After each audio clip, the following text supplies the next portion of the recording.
Okay, so today's Al-anon readings for December 2nd, 2022. And I'm starting off with hope for today. December 2nd, page 337. Making decisions has always been hard for me.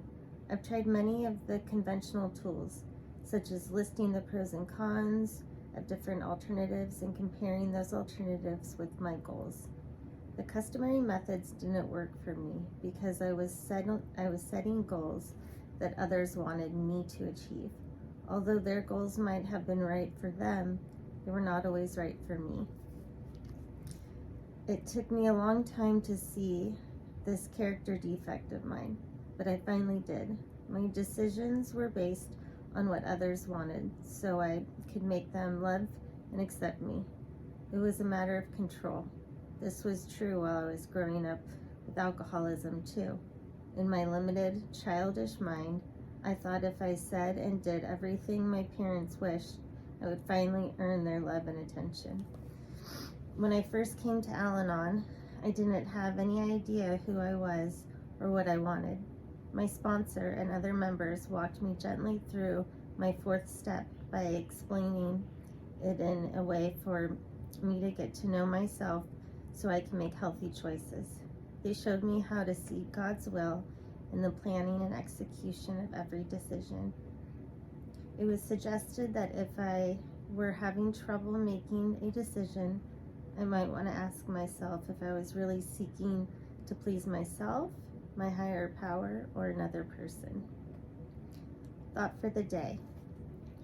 Making decisions based on God's will for me is far more rewarding in the long run than making them based on other people. With the help of a higher power, decision making can be one of life's great adventures. Well, that's a nice spin on it. The next is One Day at a Time in Al-anon. December 2nd, page 337. When we're at a meeting, the Al-anon ideas seem clear to us, and we never doubt we can apply them to our daily living. But alas, the old thinking patterns take over, and we have what corresponds in AA to a slip or a relapse. This is no reason to be discouraged. If I look back on my pre-Al-anon attitude, I can see how much I have learned and how much of it I do remember to use in dealing with my everyday problems. Perfect mastery is too much for me to expect of myself. I will be patient. That's good to remember. Today's reminder: if it isn't easy for me to see myself as others see me and recognize how much progress I have made, all I need to do is to observe the improvements in the others in my group. Even some that appear to have hopeless problems make great strides in learning to detach from many of the harrowing episodes in the alcoholism. They recognize that their thinking and their actions were not always sane either. They use the Al-anon program to restore themselves to a reasonable and serene frame of mind. Al-anon doesn't produce miracles overnight, but when we look back, we realize that a miracle is in the process of taking place.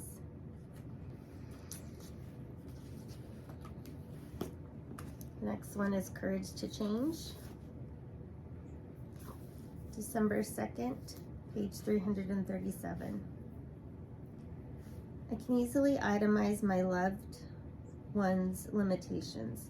Hours pass while I list the ways in which he could stand to change, but not one thing has ever improved as a result of this mental criticism.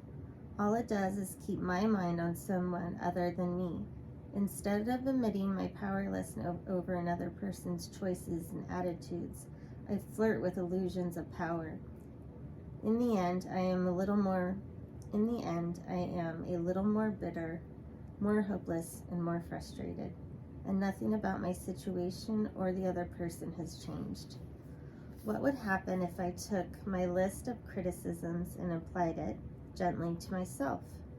I may complain about my loved one's verbal abuse. After all, I don't speak to him that way.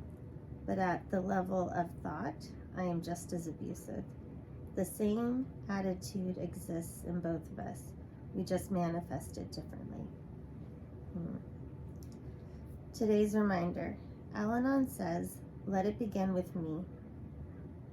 When I identify something I dislike in another, I can look for similar traits within myself and begin to change them. By changing myself, I truly can change the world. Peace of mind depends on recognizing our own shortcomings. An honest personal inventory helps us recognize our strengths and weaknesses.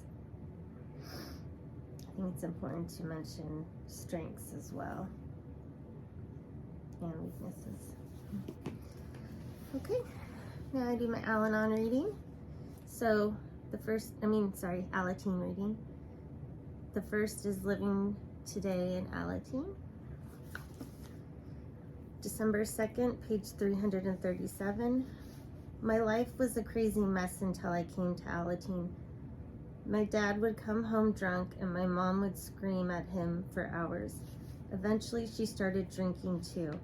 I couldn't get close to my friends because we were always moving to a different place.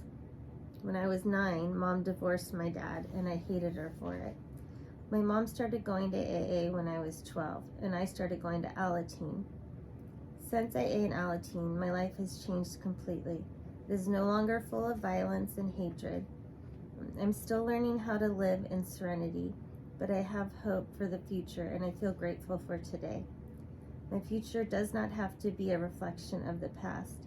I can talk about my past to help others, but I am not doomed to live that way again.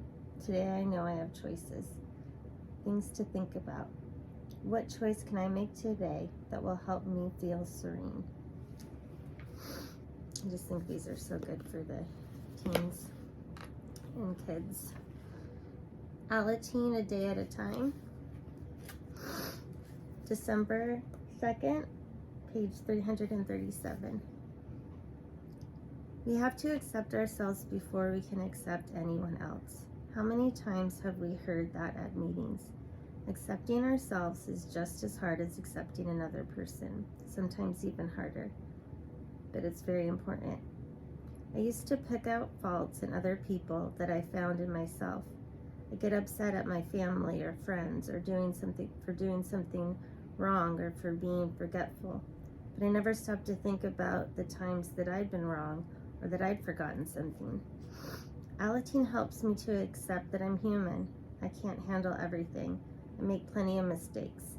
Accepting this in myself makes it a lot easier for me to accept faults in other people too. Things to think about. Today I'll try to accept myself as I am, good and bad together. I'll be patient with myself and take things as they come. This will help me to accept other people for what they are, human beings just like me. All right. That is all.